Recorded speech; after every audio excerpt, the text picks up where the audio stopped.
that you're gonna look great. But if you wanna stay in shape, well, you better hit the GymWits, GymWits. That's right, man. Tell 'em. Welcome to the GymWits podcast. I'm Ryan George. I'm Justin Guild, aka Chef Sonic. And I'm Toni Marinucci, aka Tips with Toni, your registered dietitian. And we are the GymWits. So a little bit of housekeeping before we get to the episode. A couple things. So first, if you have an Amazon Echo and you want to ask Alexa to play the GymWits, do that. And then you will have, or enable the GymWits, and then you'll have the GymWits podcast enabled on your Amazon Alexa, which is awesome, or Amazon Echo. Using Alexa, you can do things like skip forward or back in an episode. You can ask for specific episodes. It's really cool. So if you haven't done it yet and you have an Amazon Echo, definitely enable it. Second thing is please go to survey.lispin.com and just fill out a quick survey. It'll take you a minute maybe, but it'll help us out infinitely. So if you want to help the GymWits out and help us produce more podcasts and more just general stuff, because got tons of ideas and things we want to work on, please help us out and go to survey.lispin.com and fill out the survey. So what's going on with you guys? Not much. Not all that much. Yeah. Living the dream. I changed my workout regimen. That's pretty cool. So what are you doing now? Well, I do a lot of like the home workout programs, which I love, and they're efficient, and you get them done and over with, and they usually work all different body parts, and I really enjoyed that. But I was kind of I lost my own self-motivation. I want to say that's definitely part of it. Like, and I did really good for a long time. But I think after a while, you just want to change it up. Yeah. And also, there was just like I know I don't like to just focus on the scale, but I could tell like there was just a plateau. Like my body wasn't changing, and it was like a solid month. And I like already looked at my diet. I did clean up my diet a little bit, arranged some different things, but for the most part, I think I needed to increase my metabolism. So I thought, okay, let me lift heavier and see if that works, and it's working. Like, I know it's probably because it's like the first couple of weeks I've been doing it, but it's definitely my body, like, I think it needed a change. It was only so long I could keep doing the same thing and expecting results. Yeah, well, it's good that you're able to do that, because I think a heavily neglected area, especially with women, is heavy lifting. Mm-hmm. And you don't have to be bodybuilder heavy or weight. Oh no, and I'm just starting out, so like I'm not even. I don't even know. I say heavy, but it's heavy for me. Yeah, but it's important. I don't know what heavy is, but it's heavy for me. And That's from what heavy experience, is. Yeah. And from experience, there's like a constant fear for some women that like lifting heavy is going to somehow make you build these massive muscles, and it's like not going to happen unless you really want to do that, or if you're taking something, or like That's a good way to change your body. or if you're one of the few women that are predisposed to like just building massive size with lifting, but it's so rare. Yeah. That it's a good thing and a good way to change things up. And I'm finding trying to convince more and more, like the more you can convince people, just lift heavy, and it really does help a lot if there's no specific athletic goal. So that's great that you're kind of getting into that. Yeah, because the other thing I was thinking was just doing more cardio, because I sit so much, and I was thinking about how do I speed up my metabolism in an efficient and effective way. And I don't, even though I'm sitting all the time, I work, I have my full-time job, I'm doing my own business on the side. It's a lot. So I was like, okay, I need to like figure out an efficient way, and this seems to be the route. And also too, my boyfriend lifts, and now it's like something we do together, which I think is great. Really great. We keep each other accountable. He has a very high stress job, and I tell him, I'm like, listen, when you don't work out, you're not pleasant.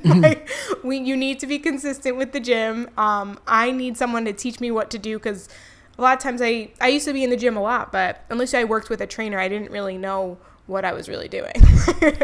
So I needed someone to kind of be there for me, and it's made it much easier. And he's ginormous, so yes. if there's somebody that's going to help you lift heavy, I would think he's going to be the right person. Yeah, and he's definitely doing something right. Yeah, he knows his stuff for sure. Like, I know just because someone like looks a certain way, but he did so much research. Like, he had a crazy transformation, and he also, he played D1 football, so he knows. He's like, it's not like he didn't just make it up. Like, he definitely has a background in athleticism, and so I trust him. He knows more than I do. Yeah. But it's interesting how just in general motivation can peak and wane and is all over the place. So. Yeah, and I usually am pretty self-motivated, but I think also too with the weather changing, I rather run when it's nice out, and then when it's not nice out or I can't get a run in, then I'll be in the gym with him. I don't know. I needed a change. Yeah. That's all. How about you? Are you working out at all, Justin? Or? Yeah, although I haven't been lifting weights, I've been doing a lot more cardio and I've been training a little kickboxing and doing a lot of intervals and stuff like that. So I've actually gone in the opposite direction. I don't know if I would call it the opposite direction. More the really opposite direction would be long distance cardio. Right. So like fast burst is almost closer to weightlifting in a way than it is to long distance cardio. I know not exactly, but it sort of works similar. I can never see that. I think you will never be like, I can never imagine you saying, yeah, I'm going to just go for a run and like go for a 4-mile run. I have in the past. I don't love it. Not in high school? As an adult, have you? Yeah, really? I have. Yeah, sure. You gone outside or on a treadmill? I can't believe it. But I don't like it. I don't love it. Yeah, I can't see you running more than like 2 miles. Yeah. You need a mindset for all this Yeah, stuff. It's so boring. No, it is. It really, that's my issue with running is I think it would. It's just I don't. I take it back, and I've said this a bunch of times, so I might sound like a broken record. But when I lived near Central Park, and I worked around at the same time, in that same area, I would run Central Park, and I really enjoyed it because I love the park. So there's nothing like running the park like in a nice spring, or reasonably cool summer. Yeah, when day. the weather is perfect. Like example, this morning was raining. I was intended to go for a run. I don't love running that much. Sorry, it's raining outside. Not doing it. I know there's people that are like dedicated to running. Like Some people love running. Yeah, that's not me. But I do enjoy a run sometimes. Once a week or so. All right. All right, so I was at a party recently, and I saw this girl eating these non-carb chips with some guacamole. So, and she had made mention of the fact that they were no carb, and I asked her, so why are you avoiding carbs? And she gave, in my opinion, and maybe in Ryan's too, maybe in Tony's as well, the best possible reason for what she was doing. Well, first off, she said, well, I'm on the keto diet. And I said, oh, why are you on that? Because personally, I've heard some horror stories about that, people getting really sick. I've also heard some stories about people losing a lot of weight. So she gave me probably what I think is the best answers, like I'm getting married soon and I have to lose a ton of weight and I can't starve myself. So I was like, all right, so it's a short-term type deal. But yeah, well, so that'll segue us into our main topic for today, which is the keto diet. Clumsy segue aside. We may as well didn't even need the segue. Yeah, seriously. This is our segue. Here's our topic. A C on that. A C on that segue. But I have. It is becoming a bit of a buzz term in fitness. I mean, look. I think this is the industry, right? Like every year there's some diet. I guess last year it was paleo, and they're always they tend to not be great. Excuse me, paleo is a lifestyle. Thank you very much. Fair enough, but whatever it is, we get these fads that come out, and so I guess keto is one of the ones that I've heard a lot of. It's been around for a while, but the one I've been hearing a lot of, dealing with a couple clients recently that it's like, oh, I'm doing the keto diet, and I'm in this stage of ketosis and blah blah blah, and so we wanted to talk about it because obviously we want to try to be relevant, but also we're fortunate enough to have Toni who can give us the right information here. So I guess the first thing I will ask you is, what is the keto diet? The keto is short for the ketogenic. The ketogenic diet is a diet where the macronutrient distribution is 80 to 90% coming from fat of your total percent calories, and it's moderate in proteins. Sometimes people do about 10% protein, and then the carbohydrates are minimal. It's like 4%, maybe in layman's terms, it might be like 20 to 40 grams of carbs per day. Some will go upwards to 50, but for the most part, it's definitely less than 50 grams of carbohydrates per day.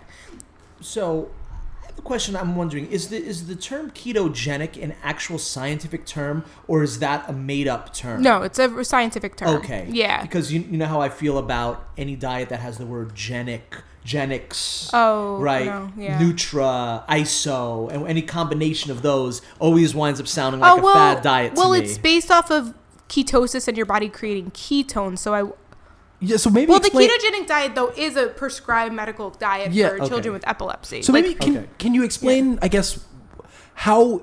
Well, let's say in the clinical setting, how is it supposed to work? Like, what's the science behind it? The science behind it is that our bodies go into ketosis in two different, your body will adapt. It's a metabolic state that happens through an adaptation process in two cases. One, starvation. So if you have no calories coming in and your body's starving, your liver will produce ketones, and your brain can utilize for fuel. Okay. Usually carbohydrates, when we eat carbohydrates, that's our fuel source. Mm-hmm. But if we're starving, our body saves us by putting us in ketosis and creating ketones and using that as an energy source. Mm-hmm. The way people are doing it with the ketogenic diet is the other way our body will adapt and can get us into ketosis is depleting our carbohydrates and not taking in enough carbohydrates. Mm-hmm.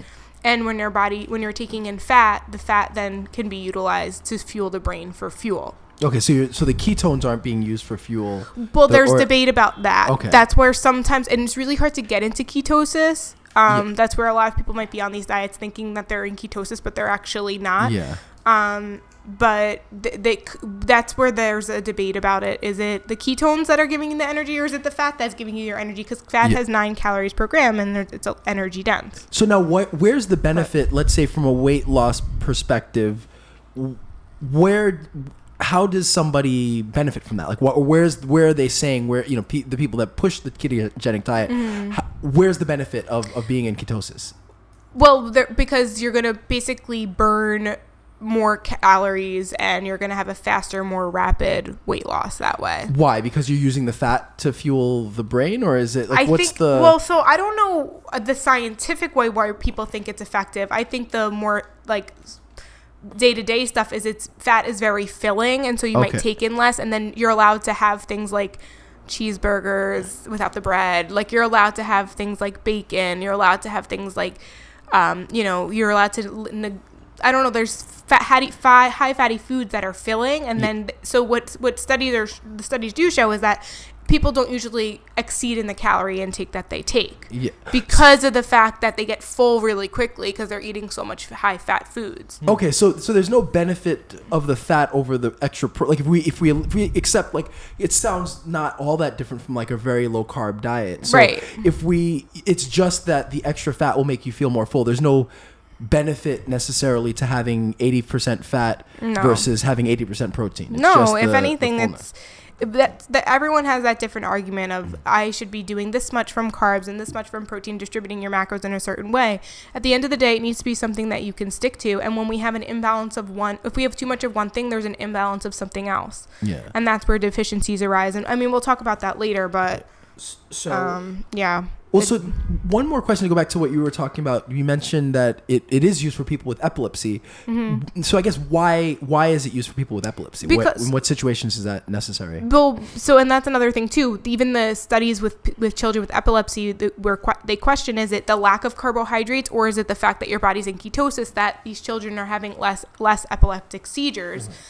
And it's not that they'll be completely cured, but they can go, instead of having a seizure episode like every few months or so, they can go like up to 8 years without having one, or they might not have to take medication. Yeah. So that's because carbohydrates activate the brain. So if you don't give the brain, if you're not giving the brain carbohydrates, then it won't be activated. Okay. Yeah, and I guess the brain then is not using, like, when it uses the ketones, it's not using it like it would carbohydrates. So there's a lot in there, and I have a quick sidebar question. So this sounds very familiar. I thought I heard it the first time when it was called the Atkins diet. So what's the difference between this and the Atkins diet? The Atkins diet's more based off of higher protein and high fat, low carb. It's it's very similar, because like certain things like fruits are not allowed, grains are not allowed, or if they are, it's like very minimal. But with Atkins, like no fruit at all. The grains are minimal, so it's very similar. It's just you're not intentionally trying to choose like fatty proteins. Gotcha. Okay. Yeah. So, like people on the ketogenic diet are literally like drinking cream half and half. If you're in a clinical setting, like that's how we're trying to help our patients.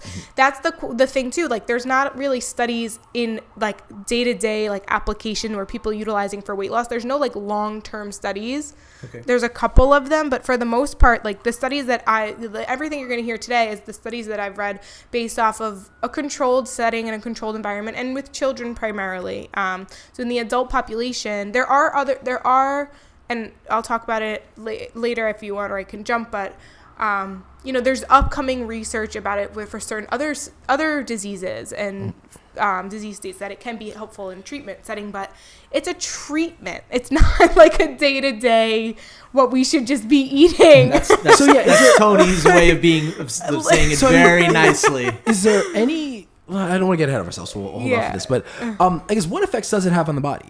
Just for the average person, are there any effects, or does it really not?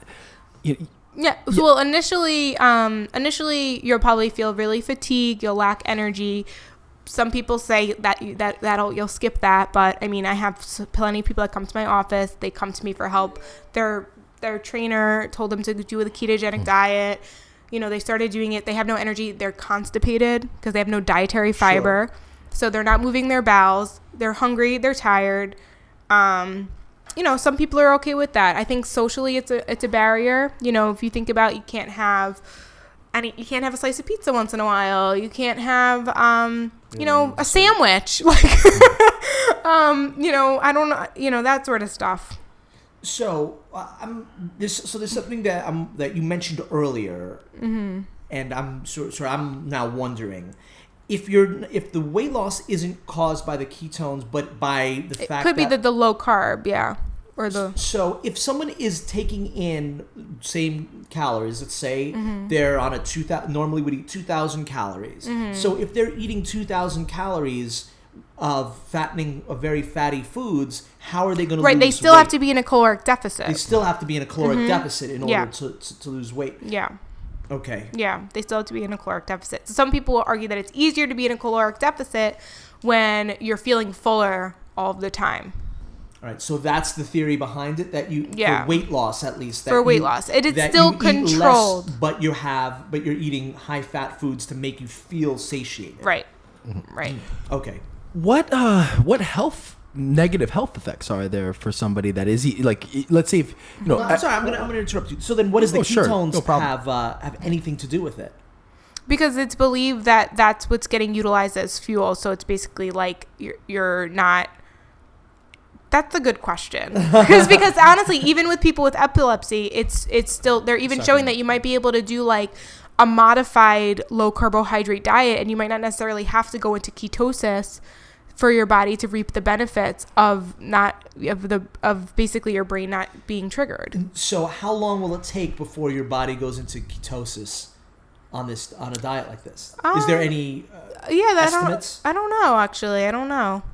Is it possible that your body might not go into ketosis? There's a possibility, yeah. It's the same thing with like diabetics. You could argue there's so many different ways a person can go about controlling their diabetes and controlling their blood sugars. Some people do better on low carb diet. Some people do it better on modified carbs. Some people do it better on just like a plant-based diet in general, which is all carbs. So I don't know, so it's hard to really say. Not all that much data on it. Yeah. So what are the negative effects of just a diet like this that is that high in fat, that low in carbohydrates, and it sounds like fairly low in protein as well? Like, just as a dietitian, if you're working with a patient, what negative health effects are you going to see from a diet like that? Well, usually long term, from what we've seen, there's a lot of nutrition deficiencies. So we recommend a multivitamin supplement for those who are on the ketogenic diet. There's up to 50% of the kids, like I said, these are children. So we don't know in humans and in parents and adults and after the age of pediatrics go up to 20. So after 20 years old, but they're showing that about 50% of these kids end up with elevated cholesterol levels, and they need to get a routine blood work every 3 months just to make sure that they're okay. Also, the high-fat foods, a lot of the kids develop GERD, which is gastroesophageal reflux disease, which is a precursor for esophageal cancer. And they then have to be taking like an antacid as a prescribed medication so that way they can control that. Then usually there's even some studies that are showing that the amount of the high fat foods and the meat based products without the fruits and vegetables and, you know, whole grains and nuts and seeds. You know, they're okay. Some of this stuff is okay in the diet, but it's such a small amount that lacking it, your body then doesn't have enough to support your bones. There's the only debate about that is that sometimes these children are taking medications for the epilepsy. So there's an argument that the medication for the epilepsy is what's causing the bone metabolism. So regardless, though, you know, I've also read plenty of things about plant-based eating helping with osteoporosis and osteopenia and things with brittle bones. So I could see that argument in that side too.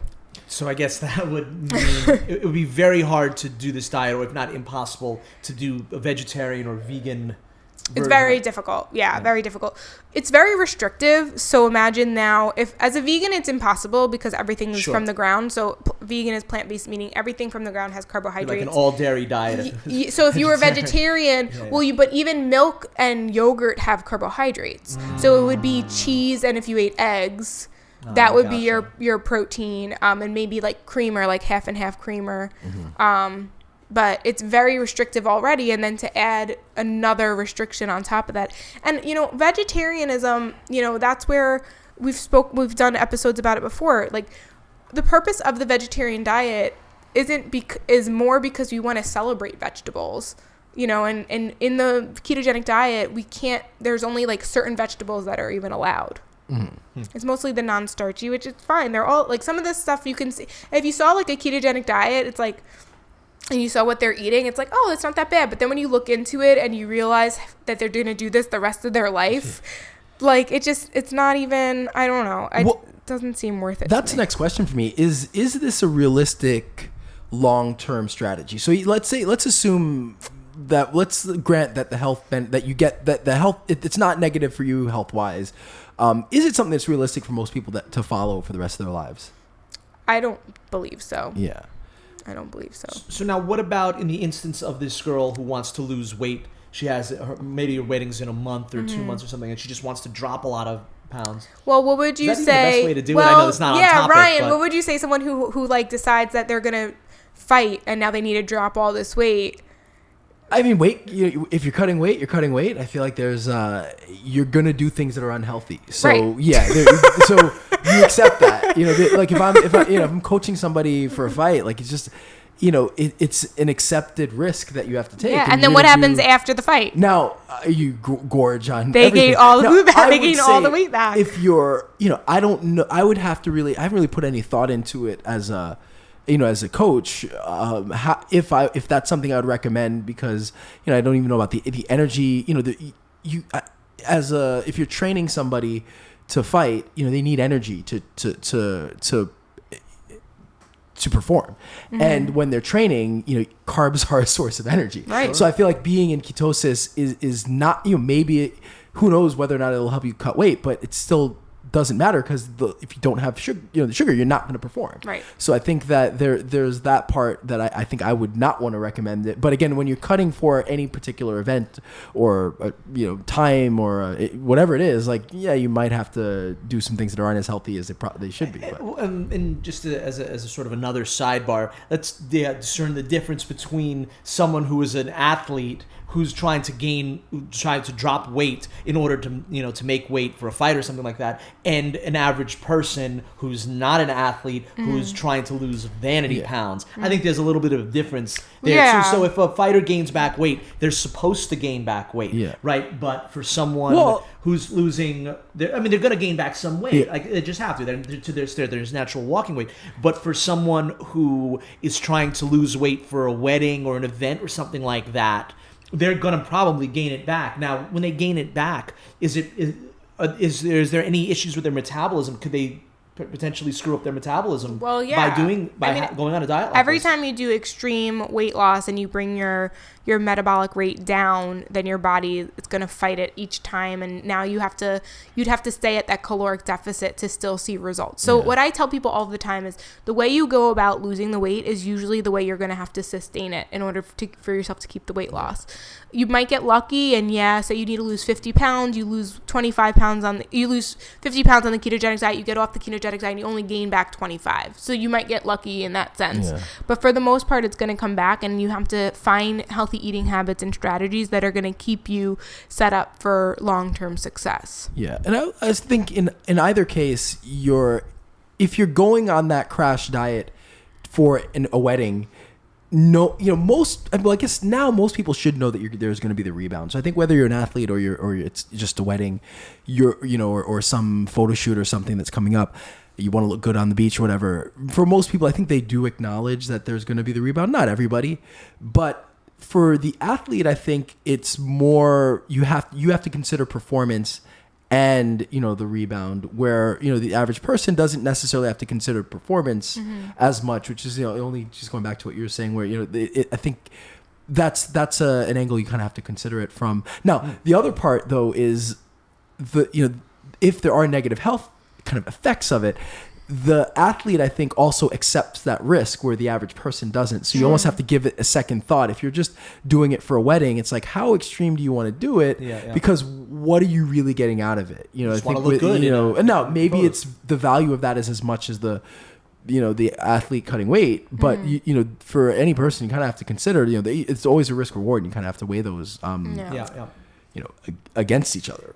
So we talked about a couple negatives. I'm going to throw in an anecdotal story. I don't know if you guys have heard anything. My girlfriend was on the keto diet for a while, and she claimed that she went into ketosis and that she started losing a lot of weight, and then she got very, very sick and fainted and got dizzy and just very, very sick. Have you guys heard any stories of that nature? Yeah, I just heard one right now. No, I'm kidding. I haven't heard anything else. Yeah, I definitely hear about that. I also hear about people who will take supplements to get them into ketosis, and please don't do that, because that'll definitely make you sick. And really? Yeah. People will take... What supplements? I don't know the name of it, but I just saw someone post about it, and I probably should have the name, but it was almost a year ago. But they were saying how they got these supplements, and they were all excited about it, and they've been throwing up, and really got really sick from it. So what would a supplement do to get you into ketosis? That's another thing. I don't know what Maybe these things do. Maybe an appetite suppressant, so you were... Maybe. Or maybe it's... I think they're actually taking ketones. So they were... Can you take ketones? I think you can. Is there any evidence that it works? No. It's never been utilized before. Yeah. So, I mean, I have to be sensitive, though, because I think what happens is people really want to see weight loss. They really want to see results, and they get excited, and initially they do see the weight loss results. And honestly, by losing weight, if they are overweight and they do lose weight, they might not see the high cholesterol at first. They actually might see better blood sugar control, because they're losing weight. But we need to think about the long-term effects of this. And is this just another trendy diet that you're giving a try, or is this a long-term sustainable diet? And if it is, then we need to think about, you need to be taking a multivitamin supplement. You want to be taking a fiber supplement to help you regulate your bowels. And you just want to be strategic about the different types of foods that you're eating on a daily basis.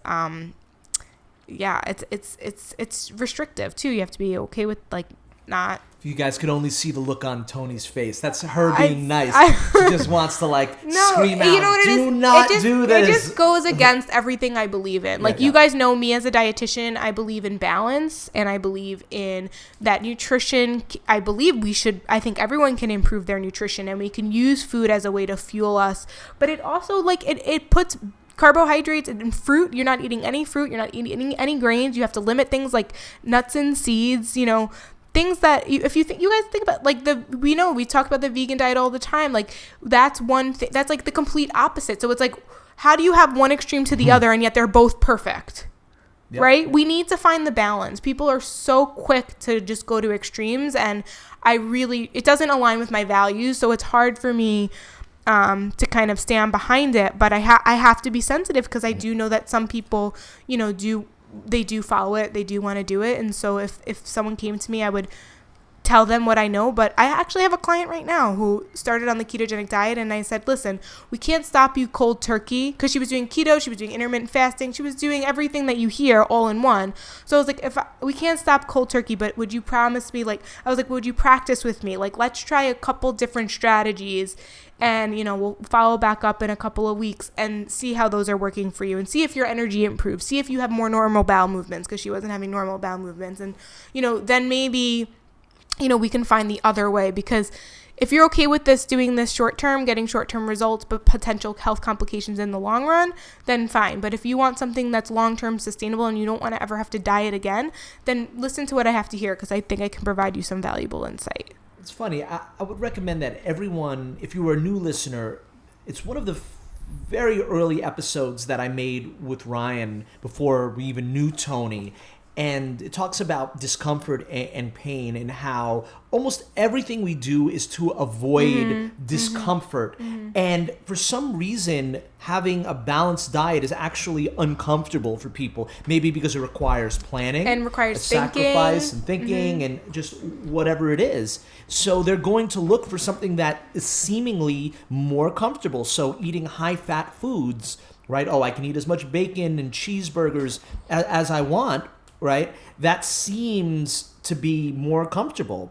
But really, well, it's the same thing when any diet does that. Like any diet has, they have a challenge, because they're restrictive. Any of the, you know, big fad diets have to be restrictive by nature, because in order to lose a lot of weight, clearly there's got to be restriction, but they have to entice you with something. So it's kind of like the 8-minute abs of eating. You know, it's like, we're going to give you something that makes it seem easy, but it's really going to be hard. And you know, so in this case, they entice you with the fatty stuff, and you can eat what you want. Just like Atkins, you did the same thing with like bacon. But it is still controlled, though. That's the thing that they don't tell you. Yeah, like exactly. You're saying that's how they get you in, but if you're following someone who follows the ketogenic diet, and the people that are successful, it's very regimented. Yeah, exactly. Like, it seems great, but really you're in a box of this is what you can have and when, and this is how much you can have. Exactly. And so that's the problem, is that they're highly restrictive and very controlled, but they are able to entice you with, I can still have that, you know, burger. Exactly. I can still have that steak. They just don't tell you that 99% of everything that you would have with the steak or the burger, you can't have anymore. Yeah, and also some people are doing this on their own. Like, they just hear about it, and so they're like, okay, let me just not eat any carbs, and they're not doing it in a controlled way whatsoever. Yeah. They're not having their greens and their vegetables with it. Yeah. They're just going about it in their own way, and I don't know if I think that might be worse. Like, I think it is. So, we talked a little bit of athletes, and that was kind of one of my next questions, and I think I know the answer, but is this something that's effective for athletes? Or if you're an athlete that doesn't need to cut weight immediately, like, is there any reason to be doing a diet like this? I mean, there's no studies that support it at all, but you'll hear people like make claims about it. But, you know, the strong science, the strong studies are supporting that we need carbs to fuel our muscles, protein, it's very low, and it's like moderate protein, but compared to what an athlete needs, I would consider it low in protein. So we usually would do like a more moderate protein. If someone wanted to like cut weight, we might do a lower carb, but not a low carb like that. And we wouldn't do as high fat like that, because also too, fat's hard to digest, and especially if you're around times of exercise, it's going to be harder for you to utilize. You need your carbs for fuel, even though they'll say that you can use the ketones, not in an athletic state. Yeah, and I feel like it's not it's kind of like when people say, you know, you can exercise in a fasted state. You know, I'm sure there are benefits as far as tapping into your fat burning, but you don't have the same kind of like performance-wise, you don't have the same kind of energy as if you're exercising in a fasted state. And some people, well, exactly, they'll argue that too. And I know some people have a problem exercising on a full stomach, and you know, they might get nauseous. They might do better without it, but studies show that you're better off eating and then letting it digest for 2 hours and then performing. You'll do a better job, and something with carbs and protein. So now you mentioned some medical issues that this might be useful for. Yes. Are there any medical issues where you would it's like completely contraindicated? Like, is there any issue where it's like someone has medical issue X or Y, absolutely don't do this. Well, type if of a you diet. if you don't have a gallbladder, or you had a surgery where your gallbladder was removed, don't do it, because your gallbladder is which help you need to be on a low fat diet if you're Okay. if you don't have no gallbladder at all. If you've had something like pancreatic cancer, we're showing you would do better with more of like a plant-based diet and a less fat diet, more fruits and vegetables. If you've had breast cancer, you might do better on a lower carb diet, but not on a high fat diet. So you want to be careful with that. If you're pregnant, don't do it. I know that was one of the questions. My next question, so I guess don't. got But that just out of the way. don't do it if you're pregnant. I want to make sure I hit everything. I mean, if you have a history of high cholesterol, so there's an ongoing debate right now about like saturated fat and if it actually raises cholesterol. I hate that our science is constantly like singling out nutrients, and so I could understand that argument, but at the end of the day, what I know is that it's not necessarily that saturated fat raises cholesterol, but it is lack of dietary fiber, and they're not getting up to we all need about 25 to 35 grams of fiber per day, and they're not hitting that at all. So there's nothing taking the fiber. What fiber does is it goes through the blood, pulls cholesterol out, and then it's excreted. So you're taking in loads of saturated fat, and the fiber is not able to do its job because there's no fiber there. So I don't, whether you think it's whatever your belief is behind it, I still believe that if you have history of high cholesterol, I probably wouldn't do it. And then if so for some of these diets, like there's some room for flexibility. You can kind of modify a little bit. There's a modified ketogenic diet, Okay, which so I would support that with people like on a positive, like, so people with polycystic ovarian syndrome, they don't usually benefit well from carbohydrates.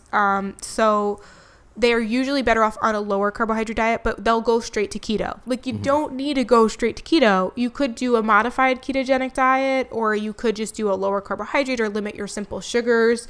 You have to also remember, like, we have to think about what the person's eating now and look at their diet now. And chances are, if they're, having an occasional soda or an occasional cookie, and they eat white rice and, they put ketchup because ketchup has sugar, like they do little things like that, and like they clean that up, they might even see improvements. Like, you might not need to go to the extreme, but that's kind of what people need, like a black or white answer. Yeah.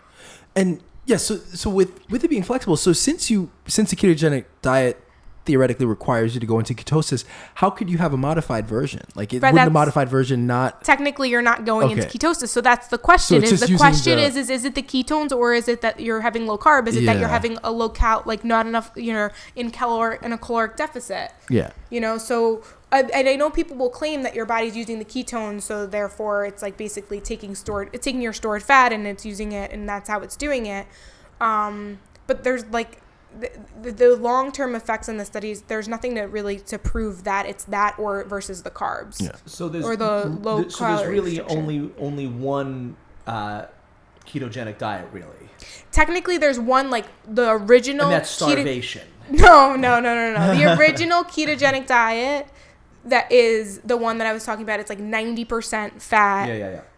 8 to 10%. It's like 80-90% fat, 8 to 10% protein, and like less than 5% carbohydrate of your total calorie intake. That's the original ketogenic diet.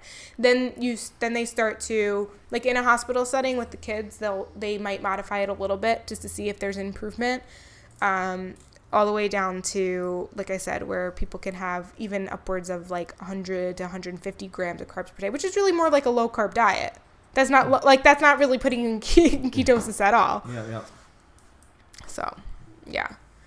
But I will say there are new emerging studies of using the ketogenic diet in not just people with epilepsy.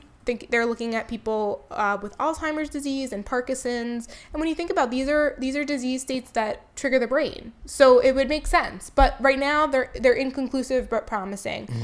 So there are certain diseases that might benefit from the ketogenic diet. But you have to remember, this is usually in a clinical setting, or even if it's outpatient, then it's under, they're under care with the dietitian.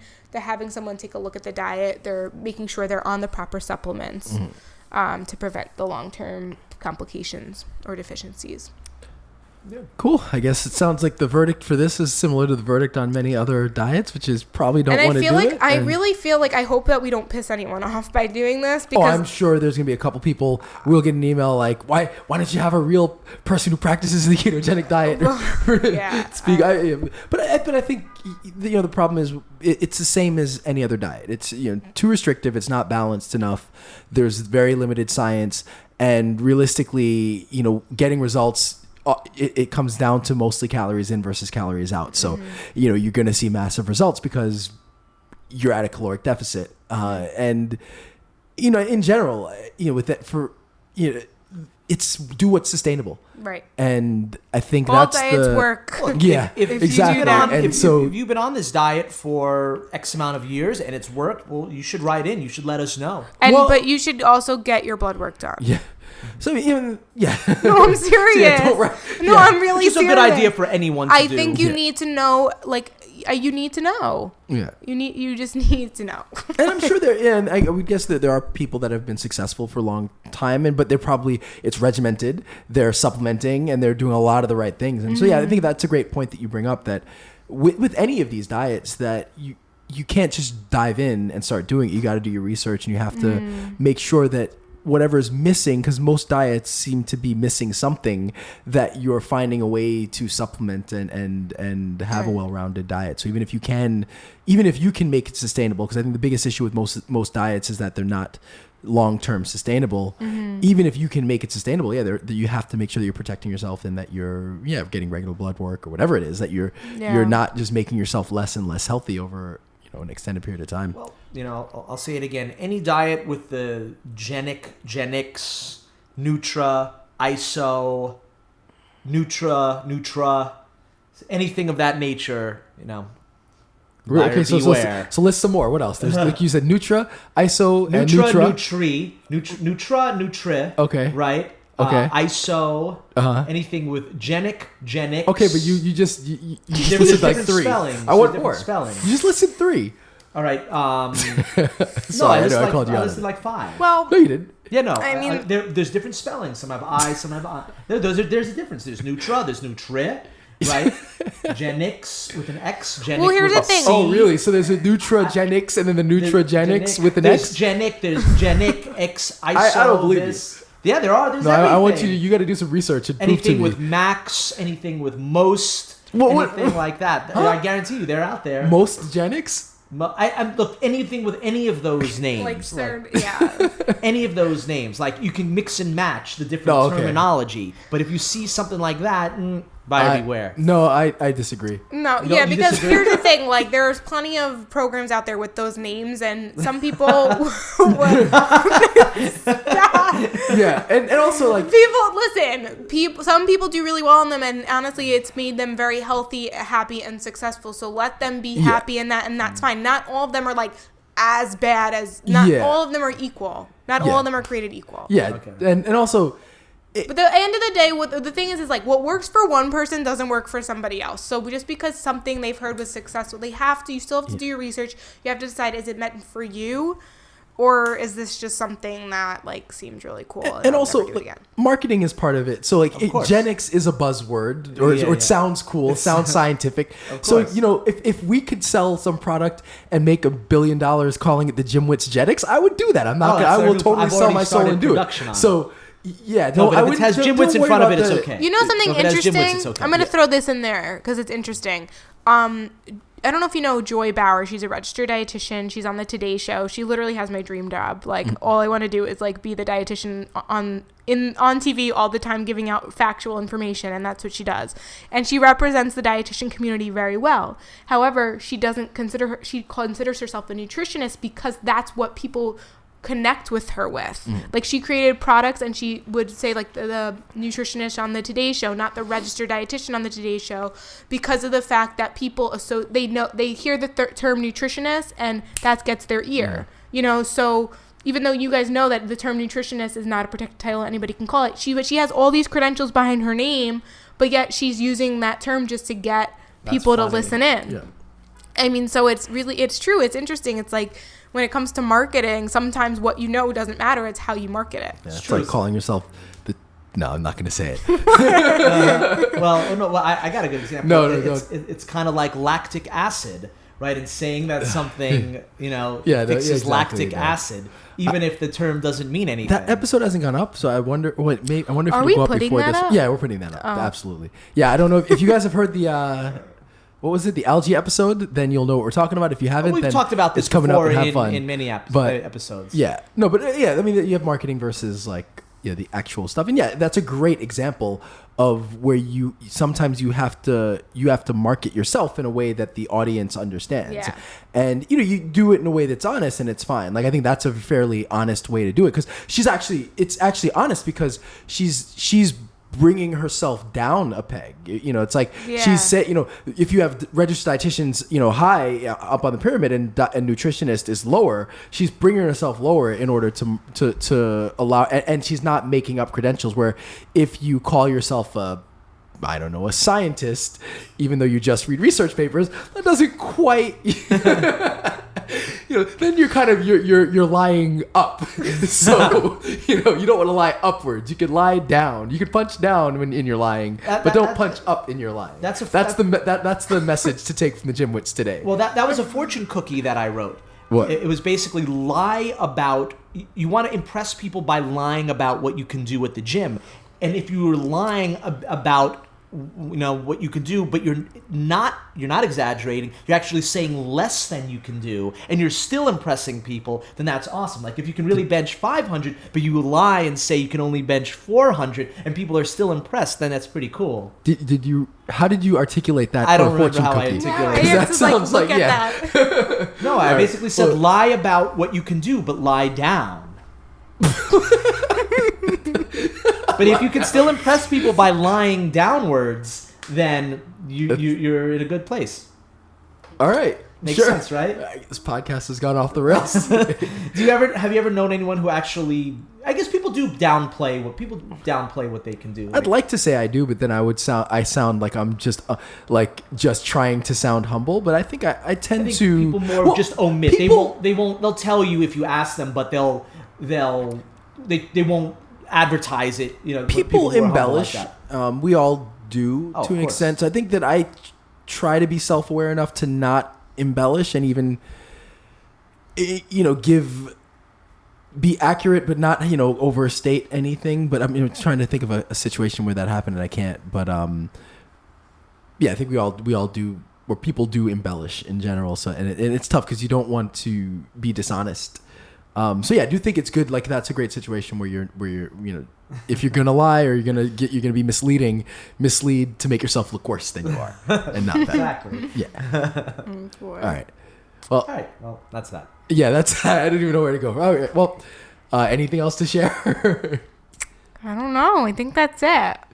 All right. Well, if you haven't heard that episode, you'll know what we're talking about in a few weeks. As usual, check out us. Check out the website, thegymwits.com. You can rate us, review us, ask questions, all that good stuff. We'll have another Ask the Trainer up as we're getting a bunch of emails as we speak, actually.